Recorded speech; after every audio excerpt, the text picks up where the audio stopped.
여러분 안녕하십니까? 여러분 간만에 방송을 다시 재개하게 된 것 같습니다.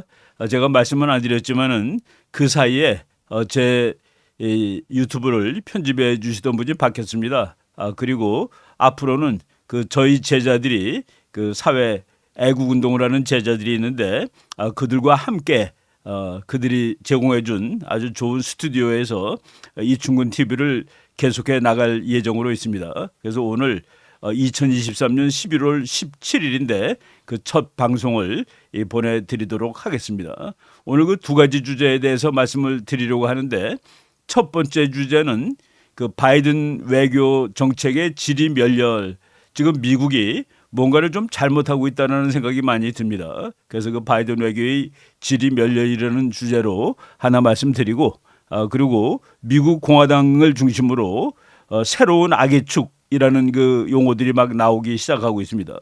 그 중국과 러시아, 이란, 북한 이 네 나라를 새로운 악의 축이라고 보고 그 악의 축에 대하듯이 외교를 전개해야 된다라는 이런 이야기들이 나오는데 그거를 두 번째 주제로 오늘 말씀드리도록 하겠습니다.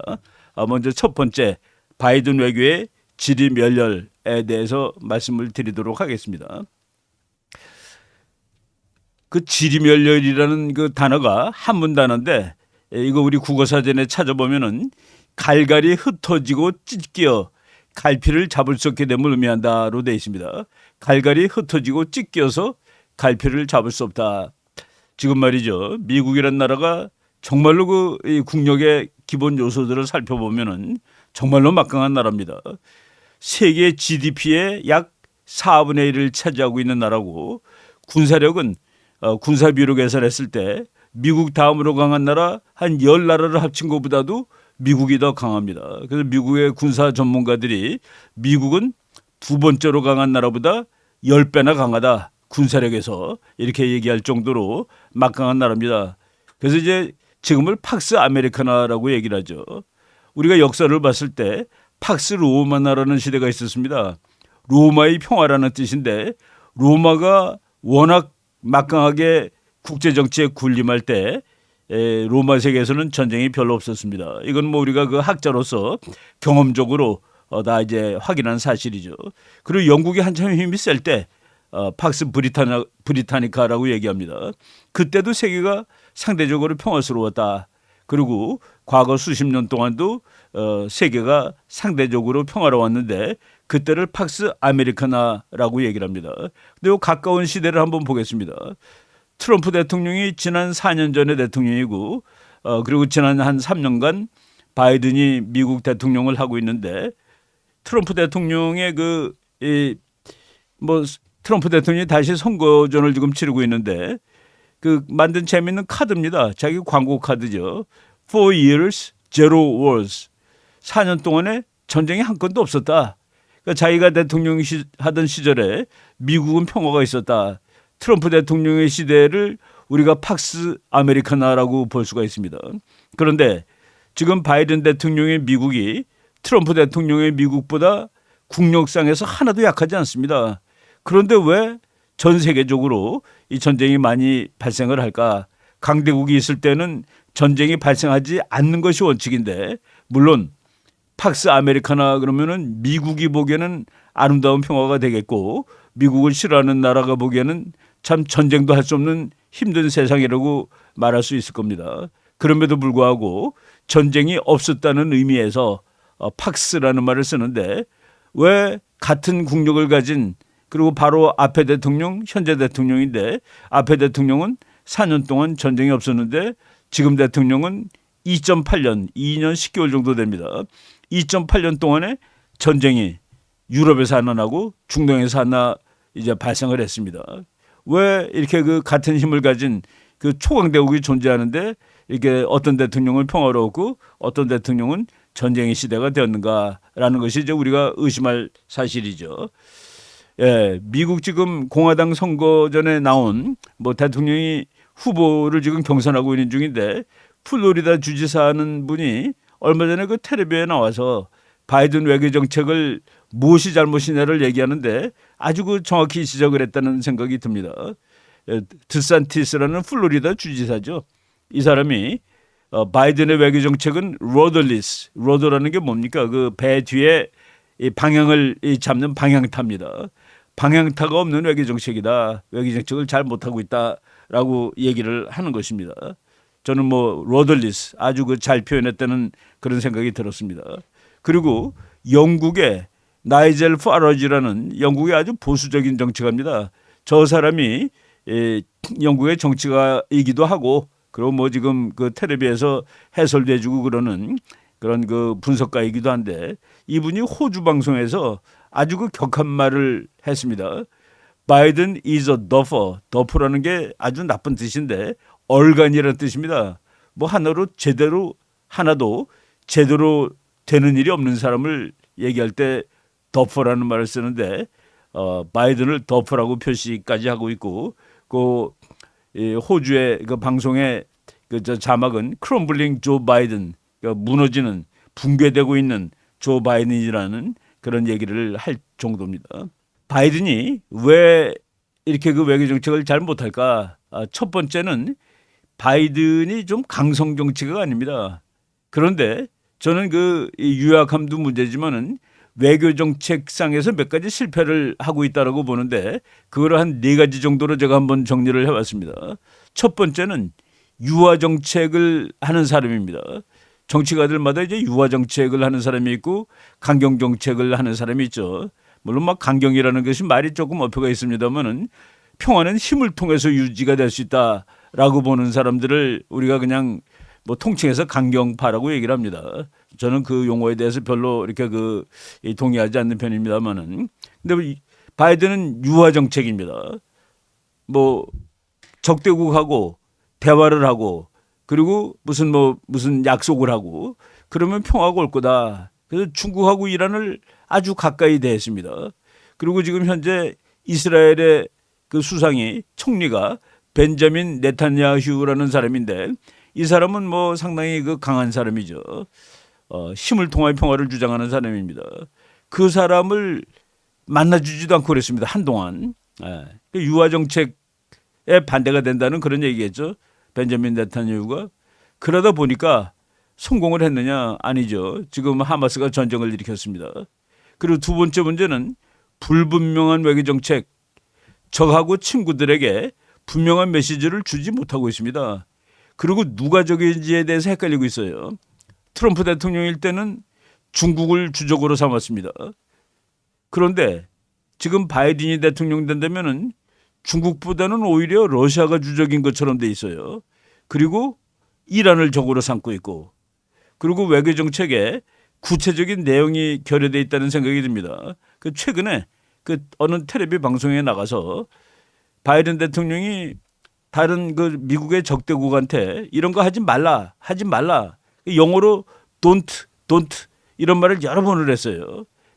그리고 지금 국가 안보가 어느 나라도 제일 중요한데 최근에 미국 외교 정책의 가장 중요한 것이 기후변화 문제다까지 얘기를 했습니다. 그래서 세계의 그 독재자들 그리고 세계의 말썽꾼들로 하여금 한번 분탕질을 칠 수 있는 그런 기회를 제공한 거 아닌가라는 생각이 듭니다. 세 번째는 미국 국내 정치랑도 연결이 되는데 미국 석유 채굴 금지령을 내렸습니다.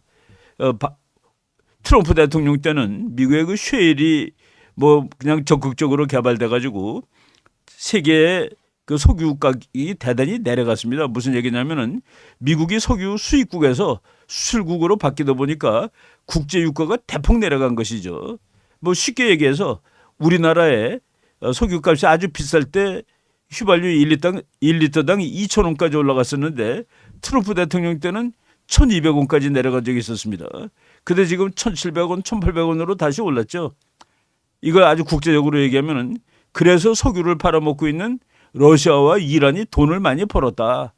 돈을 많이 벌면은 전쟁할 수 있는 근거가 생깁니다. 그래서 이란이 하마스를 도와주고 있고 돈을 많이 번 푸틴이 우크라이나를 공격하였다라고 설명할 수 있는 것이죠. 그리고 네 번째, 지금 이스라엘 하마스 전쟁은 테러 전쟁입니다. 전쟁이 시작돼서 지금 한 달 정도 됐는데 바이든은 그 테러 전쟁의 속성을 이해하는데 실패하고 있는 것 같습니다. 그래서 그 전쟁의 법칙을 지키라라든가 뭐 휴머니타리안 그 인간적으로 전쟁을 하라든가 뭐 이런 식으로 얘기를 하고 있는데 이것이 그 미국 외교의 지리멸렬에 그 중요한 요인이 되겠다라고 좀 말씀을 드릴 수가 있습니다. 예, 벤자민 네타냐후 이스라엘 수상은 저 사람은 테러와 싸우는 아주 그 전사입니다. 전사. 그런데 강경파라고 그래서 만나주질 않았습니다. 저 사람이 여러 번 집권을 했는데 최근 집권은 한 10개월째 돼가죠. 그런데 최근에 집권한 이후에 바이든이 만나주질 않았습니다. 그러다가 전쟁이 나니까 일주일 만에 달려가서 이스라엘을 적극 지지하겠다라고 얘기를 하고 있는 겁니다. 평소에 바이든 대통령이 네타냐후랑 잘 지냈으면은 아마 네타냐후가 바이든 대통령이 요구하는 것들을 여러 가지를 잘 들어줄 거라고 생각이 되는데 지금 현재 전혀 그러고 있지 않다라는 생각이 듭니다. 심지어는 저 여러분들이 보시는 저 화면은 가는 날 이스라엘이 가자에 있는 큰 병원을 폭격해서 500명 정도가 죽었다라는 그 가짜 뉴스가 막 전파되고 있을 때입니다. 나중에 확인된 바로는 이스라엘은 그 병원을 공격한 적이 없고 그리고 이제 하마스의 미사일이 오발로 잘못 날아가다가 그 병원의 주차장에 추락을 했고 그래서 일부 사람들이 다쳤다. 수백 명 죽은 거 다 거짓말이고 그런 그 가짜 뉴스로 판명이 됐는데 그 판명이 확실히 될 무렵에 바이든 대통령이 다른 팀이 그것을 한 것 같습니다라고 얘기를 했습니다. The other team. 테러리스트하고 이스라엘을 동급으로 보는 것이죠. 그래서 미국에서 참 그 아주 비난을 많이 받은 그런 일도 최근에 있었습니다. 우리가 지금 제가 오바마 대통령도 마찬가지고 바이든 대통령이 이란하고 이란 딜을 했습니다. 그때 바이든은 부통령이었죠. 그 이란을 회유하면은 그러면 중동에 평화가 올 것이다. 그래가지고 이란 딜이라는 걸 만들어냈는데 그것이 유화 정책의 대표죠. 미국의 아주 유명한 미국 외교 정책 전문가인 그 월터 러셀 미드라는 분이 이란을 회유하려는 유화 정책은 완전히 실패로 돌아갔다. 오바마와 화해하려는 오바마하고 그 미국 워싱턴과 테헤란과 화해, 이스라엘과 이란의 화해. 이것은 오히려 이 지역 전체를 더욱 불안정하게 만들어 놓았고 하마스를 대담하게 만들었다라고 이렇게 얘기를 하고 있는 겁니다. 미국의 아주 유명한 국제정치학자죠.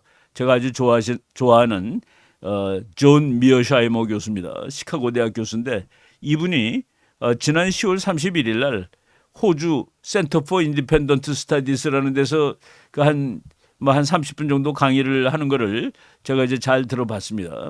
여기 아주 그 정확한 얘기를 지적하고 있습니다. 미국은 초점을 중국에 맞춰야 하는데 중동과 유럽으로 초점을 잘못 맞추고 있다. 지금 잘못 맞추고 있어가지고 중동과 유럽에서 전쟁이 나는 것이죠. 그걸 중국에다 맞추고 있어야 되는데 지금 저분은 미국이 바이든 대통령 이후에 그 일강의 지위에서 지금 내려가고 있다라는 식으로 판단을 하고 있는 것 같습니다.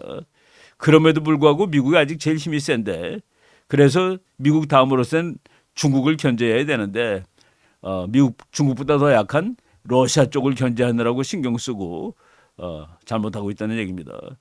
미어샤이머 교수는 미국은 러시아를 미국 편으로 붙들어 두고 그리고 중국에 대항해야 된다.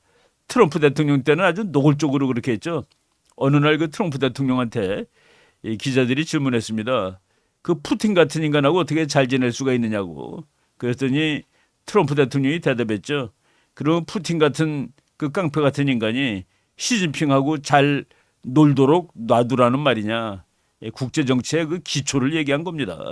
갈라치기가 국제 정치의 기초죠. 근데 그거를 잘못했다고 지금 미어샤이머 교수가 연설에서 아주 정확히 지적을 하고 있는 겁니다.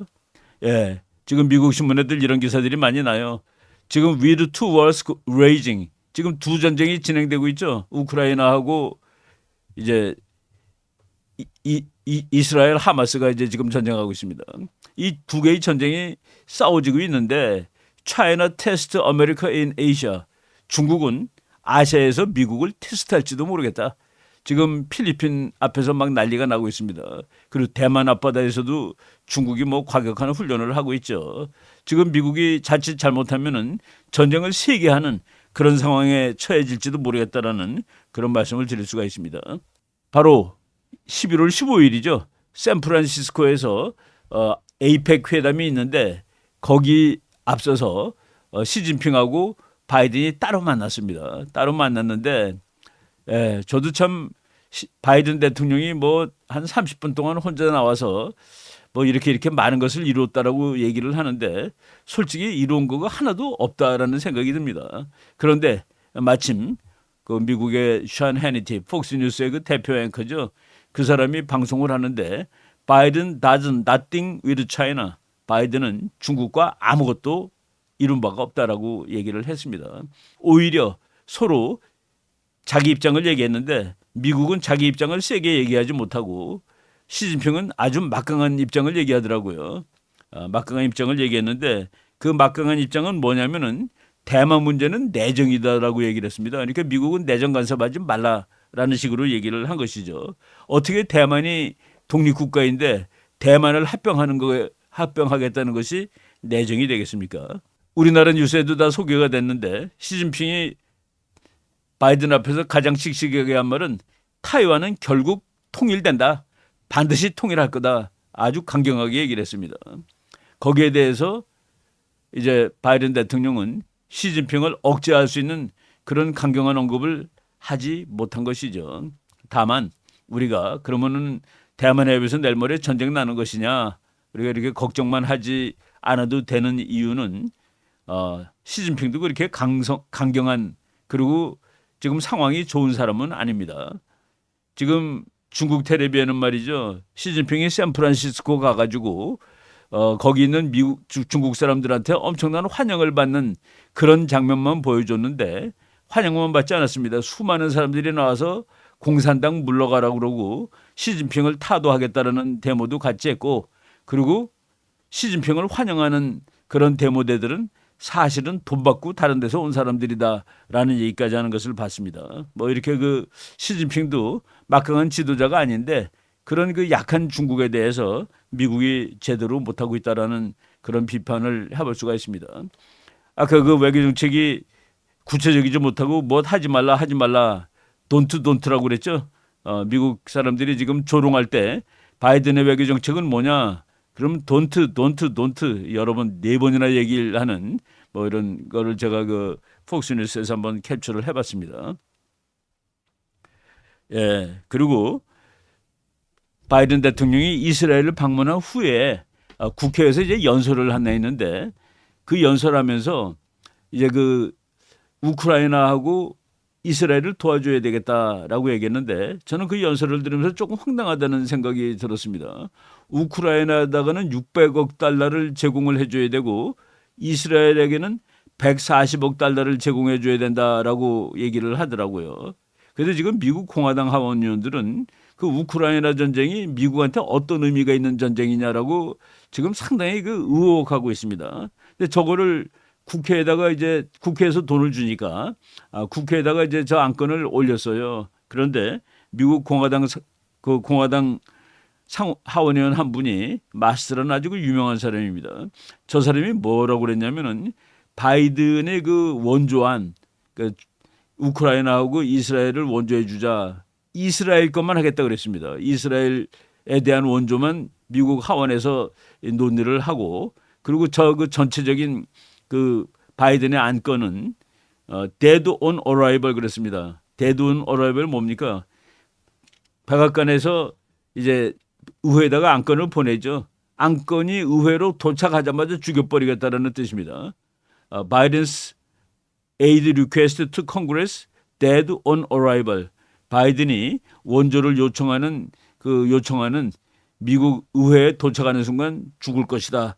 라는 식으로. 그러니까 지금 미국 국내 정치에서도 제대로 합의가 이루어지지 않고 있는 이런 상황인 것이죠. 지금 이스라엘이 전쟁하는 그 전쟁은 그 대단히 처절합니다. 그 처절한데 바이든이 뭐라고 그랬냐면은 이스라엘은 must operate by laws of war. 전쟁의 법칙을 준수하면서 싸우라라고 얘기를 하고 있습니다. 전쟁의 법칙? 지금 이스라엘이 하는 전쟁은 그 기왕의 일상적인 전쟁하고 다릅니다. 그 전쟁할 때는 그 몇 가지 원칙이 있죠. 포로를 잡으면 인격적으로 대우해줘야 되고, 그리고 뭐 민간인은 살상하지 않아야 되고, 이런 그 문명 국가의 전쟁의 룰이 있습니다. 그거를 Laws of War라고 얘기를 하죠. 전쟁의 법칙이라고 얘기하는데, 지금 이스라엘이 벌이고 있는 전쟁은 테러 전쟁입니다. 그것이 안 되는 전쟁이죠. 그 제가 이스라엘 그 뭐 언젠가 소개한 적도 있습니다만은 이스라엘의 그 여자 총리가 이스라엘의 처지를 잘 요약해 놓던 말들을 몇 개 한 거가 있어가지고 그걸 다시 소개를 해보겠습니다. 네, 골다 메이어 이스라엘 총리죠. 이 사람이 한 말입니다. 뭐 그냥 영어로 한번 제가 읽고 해석해 드리겠습니다. We can forgive the Arabs for killing our children. 우리는 아랍 사람들을 용서해 줄 수가 있어.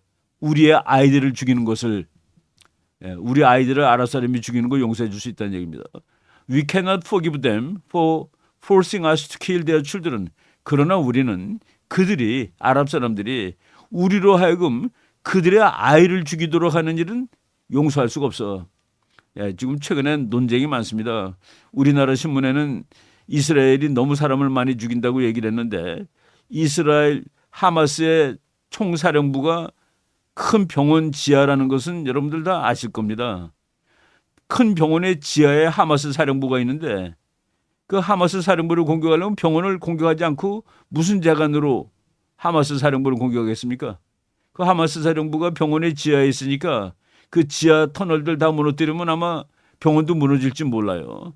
바로 이 얘기를 골다 메이어가 벌써 오래전에 한 바가 있었다라는 얘기입니다. 우리가 지금 그 미국이 이스라엘의 전쟁을 바이든 정권은 잘 모른다는 그런 생각이 들 정도로 지금 지리멸렬한 외교 정책을 하고 있습니다. 이스라엘의 지금 총리가 벤자민 네타냐후죠.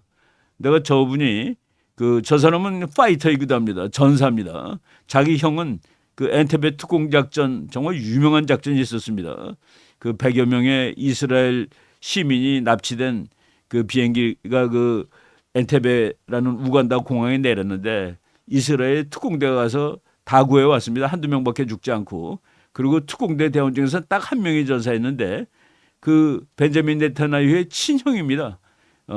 조나단 네타냐후라는 그 중령이었습니다. 그때 그 형이 죽고 바로 밑에 동생인데 저분은 전투원이기도 하고 또 학자이기도 합니다. 그래갖고 테러리즘에 관한 책을 썼는데 제가 저 책을 뭐 오래전에 읽고서 읽다가 조금 놀랐습니다. 테러리스트는 먼저 가서 테러리스트 오기 전에 먼저 가서 잡아야 된다. 그리고 잡아야 된다가 아니라 갔는데 뭐 쉽게 그냥 인용을 하겠습니다. 쉽게 어떤 비유를 들겠습니다. 밥 먹고 있어요. 테러리스트들이. 그런데 가서 테러리스트에게 총을 겨누는 상황이 됐습니다. 우리 상식으로는 체포해갖고 오는 것이죠. 근데 벤자민 네타냐후 총리가 젊었을 때 현장에서 쏴야 된다라고 얘기를 한 걸 보고서 좀 너무하다는 생각을 저도 사실 했었습니다. 근데 그 다음 페이지에 그런 얘기가 나옵니다. 그들을 잡아서 감옥에 집어넣으면 그들 때문에 테러리즘이 곱빼기로 제곱으로 더 발생할 수밖에 없다라는 그런 얘기를 하는 걸 보고 아하 이것이 우리가 말하는 일반적인 전쟁은 아니다라는 이제 생각을 하게 됐습니다. 지금 그 전쟁을 벤자민 네타냐후 총리가 치르고 있는 것이죠. 마지막으로 제가 한번 여러분들한테 한번 생각해 보자라는 그런 그 그림을 하나 준비해 갖고 왔습니다. 여러분이 조종사라고 한번 생각해 보세요. 저기 왼쪽 위에 있는 F-35라는 아주 참 신형 전투기의 조종사입니다. 그런데 날아가는 중에 그 비행기 여객기가 200명의 민간인이 탄 여객기가 납치돼서 날아가고 있어요. 딱 연락이 통신이 왔습니다. 당신 앞에 여객기가 날아가고 있는데 저 여객기가 테러리스트들한테 납치된 비행기다. 그리고 저 비행기가 저 밑에 있는 건 미시간 대학의 미식축구장입니다. 꽉 10만 명의 관중이 차가지고 경기를 관람하고 있는데 그곳을 향해서 지금 직진하고 있다. 명령을 받았습니다. 여러분 그때 어떻게 해야 됩니까? 참 난감한 얘기죠. 난감한 얘기입니다. 여러분이 저 비행기를 쏘면 200명은 하늘에서 즉사하는 겁니다. 안 쏘면은 저 비행기가 축구장에 도착해가지고 어차피 200명은 즉사하겠죠. 그리고 폭탄이니까. 그리고 저 밑에 있는 수많은 관중 중에 또 많은 사람이 죽거나 다칠 겁니다. 바로 테러 전쟁은 이 같은 전쟁이라는 사실을 염두에 두고서 우리가 지금 이스라엘 전쟁을 봐야 되는데, 미국이란 나라가 좀 막강한 나라로서 제대로 행동을 한다면은 저런 전쟁을 사전에 막지 않았을까라는 생각을 합니다. 그리고 트럼프 대통령은 4년 전에 4년 동안 전쟁이 한 건도 안 일어나도록 잘 막았었는데, 국제 질서를 유지했었는데 바이든은 그러지 못하고 있다. 그래서 제가 오늘 바이든 외교의 질이 멸렬이라는 제목으로 잠깐 말씀을 드렸습니다. 여러분, 이번 주제는 여기까지 말씀을 드리도록 하겠습니다. 감사합니다.